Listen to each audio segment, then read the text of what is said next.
নমস্কার, মমতাজ কিচেনে আপনাদের সবাইকে স্বাগত জানাই। আজকে আমি কুলের আচার বানাবো। কিভাবে বানাবো তার জন্য পুরো ভিডিওটি দেখার অনুরোধ রইল। দেখুন, এখানে আমি আমাদের সামনেই গাছ আছে, পাকা পাকা কুলগুলো পড়ছে, আর আমি এতগুলো কুড়িয়ে রেখেছি। কুড়িয়ে খুব ভালো করে ধুয়েও দুদিন রোদে দিয়েছিলাম, এখন আবার ভালো করে ধুয়ে নিচ্ছি। কুলের মধ্যে তো অনেক ধুলাবালি থাকে, তার জন্যে কুলগুলো আমি খুব 3-4 বার ধরে ভালো করে ধুয়ে নিচ্ছি।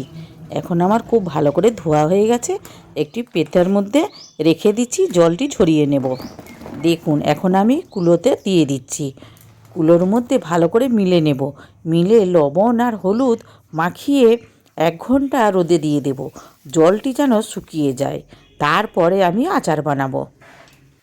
আপনারা যদি কুলের আচার বানান, সবসময় পাকা কুল নেওয়ার চেষ্টা করবেন, তবেই কুলের আচারটা কিন্তু খুব ভালো লাগবে। আমাদের বাড়ির সামনেই প্রচণ্ড রোদ, সেই রোদেই আমি 1 ঘন্টার মতো শুকিয়ে নেব। চলুন, এখন আমি গ্যাস জ্বেলে নেব। গ্যাসে একটি কড়াইও বসিয়ে দেব। কড়াইয়ে এখন আমি ভাজা মশলা তৈরি করে নেব। কয়েকটি লঙ্কা আগে আমি ভালো করে ভেজে নিচ্ছি। লঙ্কাটি খুব ভালো ভাজা হয়ে গেছে। এর মধ্যে ধনে, জিরে, মৌরি আর গোলমরিচ আর 2টো এলাচও দিয়ে দিয়েছি। ওইগুলি খুব ভালো করে ভেজে নেব। ভেজে গুঁড়িয়ে রেখে দেব। দেখুন, খুব সুন্দর ভাজা হয়ে গেছে।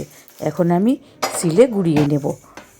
কুলের আচারের মধ্যে এই ভাজা মশলা যদি দেন, কুলের আচারটা সত্যি এত দারুণ খেতে লাগে, না করলে আপনারা ভাবতেই পারবেন না।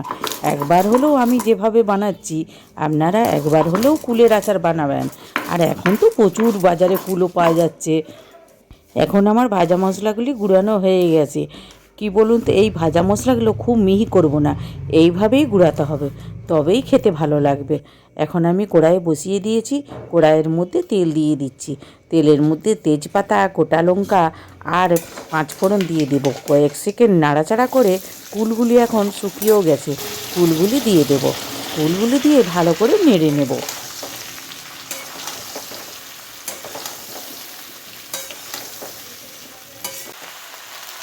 কুলগুলি এইভাবে 2 মিনিট রান্না করে নেব।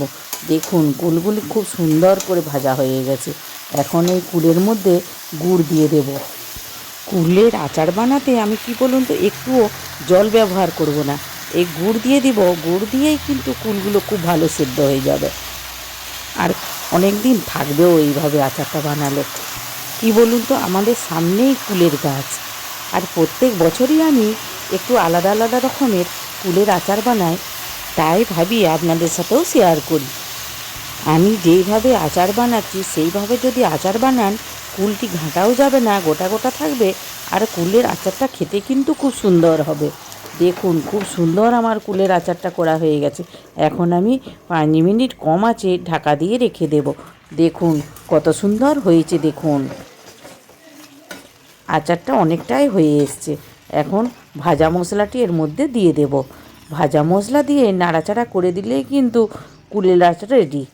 আজকের কুলের আচারটি আপনাদের যদি ভালো লাগে, একটা লাইক করার অনুরোধ রইল। আর প্লিজ সাবস্ক্রাইব করবেন, আর অনেক অনেক শেয়ারও করবেন, আর ইউটিউব থেকে দেখলে ফলো করবেন।